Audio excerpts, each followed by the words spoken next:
Hi everyone, I want to show you and give some commentary on my GR141 Bone Spear Necromancer run this season. So far this is my highest clear this season, but I'm planning to go even higher with Firebird Wizard, which theoretically is worse than this, but I don't have any augments here. I think I have like one augment on my Aughild shoulder on this Necromancer. I've been playing the August variation, and I thought it would be helpful for a lot of people trying to push to understand a little bit the thought process behind this. So here I've been fishing for a little bit. I wasn't pushing that long, maybe an hour or two for this clear. I have around 19,000 main stat and overall okay gear, but nothing super crazy. I've geared this Necromancer in I think around 10 hours or so. A bit of bounty reforging, but that's about it. And then I started pushing with the various builds, including the Bone Spear. So here we opened a Festering Woods map, and we have the Ice Clan monster type, which is a pretty good monster type. It's definitely like in the top 1/3 or so, I'd say. You have these goats and you have the ice porcupines, which are a bit hard to kill because they tend to run away a lot. But overall, you have decently like healthy trash that gives pretty decent progression. It stacks rather well, which is kind of a big advantage for Bone Spear Necro because of the Blighted Marrow that deals more damage when you hit more targets with your Bone Spears. So in general, you want to kite elites forward throughout the rift. This is like a very general strategy for pretty much any pushing build that is not overly relying on just killing elites, something like Impale or Firebirds. So you try to open a map like this, which is roughly 1 in 20 keys. And if you count the Battlefields of Eternity map, that's roughly 1 in 10 keys to get either Festering Woods or Battlefields. They can have different layouts, so they can either be straight forward and kind of like go one direction, or they can be the so-called 4-corner layout, which is actually what you got here. So this means that at some point the path will split and it will be like a square, and you have to like try to clean the entire map all around that square, and then on one of the other sides will be the exit. So in this case we go down to the left here and slowly kite everything with us, which is not that hard to do on this August variation of the Necromancer, because we have the Frailty curse that doesn't slow enemies, so it only applies all the 3 curses, and you have to apply a slow or SAC effect for Crispins with the Bone Prison that you get as a 30% chance to proc from the passive, or from Bone Armor Dislocation, which you generally use exactly on your poison rotation. So as you can see here, some of the elites are actually already slowly going to low HP. 141 is not exactly like a super high tier here. There are some 150 clears already, and I believe the minimum paragon required to beat a 150 this season on a Bone Spear Necro is somewhere in like the range of 4 to 5k. I don't know exactly what the paragon was of that 150 guy. So I was definitely pushing a bit under the potential, and you can feel it because the elites already start dying after only 2-3 minutes of fighting or so. Typically, you would expect basically every elite to be unkillable or maybe die after like 5 to 8 minutes if you actually stay long enough on that floor. But the Bone Spear Necro also has an extremely long boss fight. This is one of the worst boss fights right now for like any kind of meta build. So you can expect at least 4 minutes, even with the August variation, even on the tier that is a bit too low. So realistically, if I wanted to fish even higher, this would have been maybe like 143 or something with my gear, with no augs, maybe even 144. And in those cases, it would be even crazier with the boss. So I would expect something like a 6-minute boss fight or something. You can mitigate this a little bit with a bit of attack speed. That's actually what I used in season 22 when I was doing the 150 solo clear. So I actually had attack speed on my weapon, I had attack speed on the gloves, and I think on a ring. So that was actually quite helpful to speed up the boss kill a little bit, because of the faster attacks and faster stricken stacking. But typically you go for a lot of area damage here, but having like a healthy mix of both is usually quite nice. Here we actually got quite lucky. We got a really nicely placed conduit in this map. So I was trying to gather all the elites around it, and I think this channeling pylon actually spawned earlier as I was progressing down from the start, and I actually hadn't found it. So it was like spawning off screen in the darkness and I hadn't seen it yet. And now I just found it and clicked it immediately because I wanted to get this guy out of the pylon with the Nemesis braces, and I used the channeling pylon to just rush back and forth I got the checkpoint on the next map, which happened to be a Silver Spire, which is a very nice follow-up in most cases. And at this point I already knew this would be a pretty good run. So with this conduit we can expect to do at least 40% progress, because we have pretty much all the elites. I think I only killed like 1 or 2 packs so far, and everything is gathered here. So we can expect to do 5-6 packs, which alone is something like 30% progress, and then whatever trash is around. So yeah, it's going to be a very big conduit. And obviously we have frailty, which makes it even bigger. We have the 1 minute from the flavor of time, and here I click it now to blast down all the elites. In general, you want to make sure that you don't waste your conduit too much when there's a lot of density still. Conduit is extremely good to finish off elites. It's usually like the only way to finish off elites for many, especially AoE focus builds at a very high end. It's like one of the main problems that both those builds have, that the kind of like the pushing in general has, and also that the conduit produces. So without the conduit there would basically be almost no chance to kill at least any of those yellows here. And then maybe if I stayed another 2-3 minutes on this floor and lose a lot of time, I would maybe slowly kill like 1 or 2 of those blues that are still here. But definitely I would lose like at least 25% progression. And of course with the conduit I can get all of it and like 3 minutes faster. So conduit is basically necessary on any necro build especially. But yeah, in general for any high-end push, because of the flavor of time that is like on every single build now. So you see we have almost everything done now to spawn a boss. And now it's just a matter of kind of like cleaning up the rest of the map. The conduit actually perfectly managed to finish everything here, and there's just a bit of trash left. I try to pull it together and also kill it. If you try to make a pull here, as you can see, I try to like let him walk to me from 2 directions, and then I press my bone armor exactly on the poison rotation on the COE and rush out or walk out slowly and just shoot from far distance because of the Zay Stone of Vengeance and the Serration passive to increase my DPS here. And at this point the pool is getting quite small. We're doing like 1 more nuke, and at this point I will probably leave because there's only a few guys left and it's time to go. Now you see here that the progress is actually extremely good, but remember we are Bone Spear and we have very long boss fights. So at this point it's very easy to fail, and the monster type here is actually very bad. This is Oppressors and Ghouls. This is one of the, let's say, bottom 10% monster types. It can be alright on certain builds, especially something like multi-shot, something that has like extremely large AoE. But the problem is that this is extremely dangerous, and it doesn't really give a lot of progression for how dangerous it is. And the Ghouls don't really stack very well. If you have something like Briggs Wrath in your build, yeah, you can Briggs them together, you can blast them down, but in general those Ghouls have a very large hitbox, and everything with a very large hitbox, or collision box rather, is usually really bad progression wise because of area damage, which also this build relies on heavily. Here we found a speed pylon. Speed pylon is definitely helpful, especially on the Rift Guardian, because it just gives you 30% attack speed for 2 minutes, so that is very nice.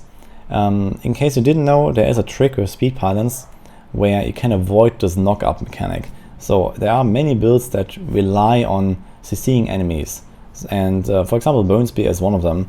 You don't really want this knockback because it prevents you from applying your bone armor for the stun for Crispin, and the knock-up effect is not helpful at all. So you can actually TP to town and come back, and it will remove the knock-up effect, but it won't remove the speed pylon effect. So this is what I actually used on a lot of other builds at least. Here I decided not to do that because I was very close to the end, so I rather just rushed further into the level to get the last few percent of progression. And I also didn't want to save it for the boss, because if you click it after the boss has spawned, then you also have the Nemesis Bracer and you have to deal with the pack, which you definitely want to avoid in this case. Unless maybe it's like a power pylon and you stack Stricken for like 2-3 minutes and then you click the power, and then you can also get extra damage from the pack with Blighted Marrow and area damage procs. But in general here I just use it to make it a bit easier to rush to like a big pull like this and spawn the boss a bit more easily. And then I just use like the last half minute of the speed pylon for the boss itself. So speed pylon in general is pretty worthless on many builds, but it can help a little bit. And here in this case it would have been better if the speed pylon had spawned a little bit later, but oh well, I just clicked it. There was nothing really to think about here. So we got Bloodmaw, which is okay, but not really a great boss. He's single target, which is definitely what you want for the most part, unless you get some extremely good bosses like Zaxxas, where you can stack Stricken at the start of the fight very easily because it's single target, and then you spawn a lot of adds, so you get area damage value, you get Oculus rings, you get the Blighted Marrow effect, which is very strong once you have stacked some Stricken. But a single target boss on Bone Spear, yeah, single target is basically the normal expectation and the benchmark for the builds.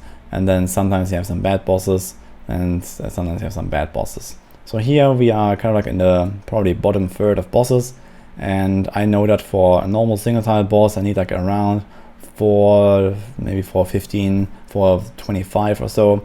And I think here I had like around 5 minutes left for Bloodmaw now. So I knew this would be a very close thing, because Bloodmaw has this CC immunity phase when he jumps around. So whenever he starts a combo where he does like 5 jumps in a row, you have to be aware that you cannot apply Crispin, you cannot apply Trap, you can't stun, you can't do anything. And also he might jump out away, so to the point where you can't stack Stricken while he is far away, because usually you do this with your Grimscythe here.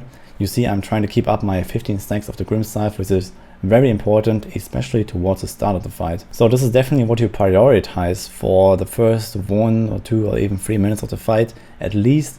You're not really caring too much about nuking properly here. You mostly care that your Grimscythe doesn't fall off, because if it falls off early, you have to restack it for 15 attacks until you get the full attack speed back. And you will definitely lose a few Stricken stacks, and you will lose those Stricken stacks for all the future nukes during the fight. This doesn't mean that you want to keep swiping, doing your poison cycle or anything, but basically just be a bit overly careful to not lose the buff, and always make sure that you refresh it towards the end of your poison cycle. It's only at the very end of the fight, when you have, you know, like hundreds of Stricken stacks and you've been fighting for like 4 minutes, where, you know, adding a few more Stricken stacks doesn't matter that much. And you can definitely, rather than, you know, trying to Grimscythe at the last moment, just throw another 1 or 2 Bone Spears, because you do see that I do waste like a second of poison COE here and there just to keep up that buff. But in general, Bloodmaw is not really a great boss, because as you can see here, very often when I do my nuke, he tends to get out of the stun without getting the Bone Prism, and he just jumps around anyway, and I can't really nuke. And this happened very often to me here. I was very unlucky, I feel, because we have a 3 times 30% chance to stun him right after the bone armor, and it almost never happened. And I actually lost my scythe sometimes, and I lost my nukes sometimes. So there is the option to kind of like stay very close to him and just kind of like nuke from a close distance so he doesn't jump that much. But you also lose like half your damage because you don't have the Zaystone bonus and you don't have the Serration bonus.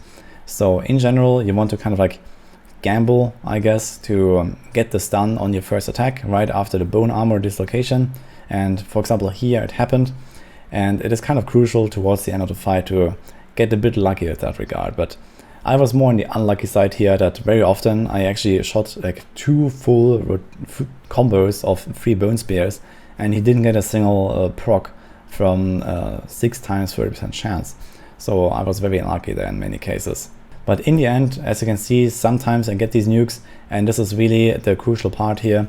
I had like around a minute left here at this point. Yeah, there's the timer. And this means I have 5 more rotations.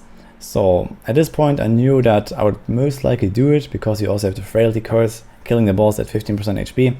But I kind of also knew that I need at least 1 more good nuke to have a decent chance, because if he would just jump on me every time after my first bone spears, I would basically not really deal a lot of damage, even with all the stricken stacks I have. So here we still have 3 nukes left, but this was actually during this jumping phase, so I couldn't do anything, and it's only 2 now, but we get a good one here and we actually finish the boss. And then that was the end of the run. He got stunned, I managed to blast him down. And if this didn't happen here, I would have had 1 more chance after this, But yeah, unless he does his full jump combo and I miss all my bone spears, this was basically a safe bet at this point with like 20% or 25% remaining HP left.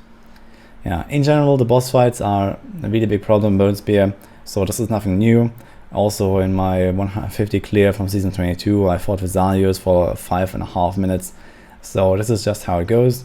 Even with the Aughild variation, it is just really long, and this is what you have to deal with on the higher tiers. I actually did have another run where I had like some super big conduit. I made a video about that, and I failed that run because I got Tethris, which is, yeah, okay, the single target boss I guess, but it was also like over 4 minutes, and I didn't expect that because I was playing this Aughild variation. I was feeling kind of confident about killing the boss rather quickly, but that's definitely not the case unless you have a lot of attack speed on your items. Yeah, so here's my setup in the end. I remember I was complaining about the bone prison not proccing a lot on the fight in that moment. So I figured that I would have been at least 1 or 2 COE cycles faster with a bit more average luck, I guess. But oh well, it worked, and I was quite happy about that clear. It didn't take me too long, so I fished for an hour or two. So what could have been better in this run is definitely the second map.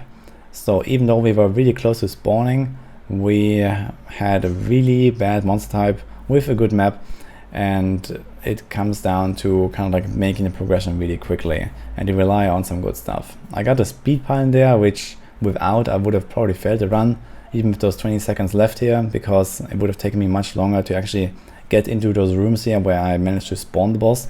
So that was actually helpful.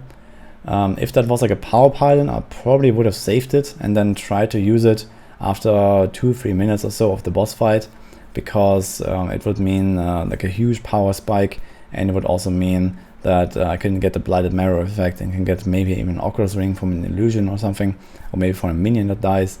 So in those cases you can like obliterate some bosses at least a minute or two faster if you get a little bit lucky with your nukes. 1 minute power is extremely strong on a build that stacks Stricken for a while, and then you also have like even like this arrow damage scaling here that will definitely help.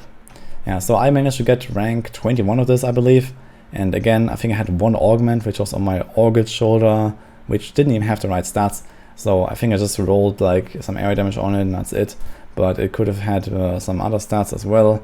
This was just like my Firebird shoulder that I rerolled, and other than that I don't think I had any other augments, so this was just like my plain character, and I was quite happy with that clear. So overall solid.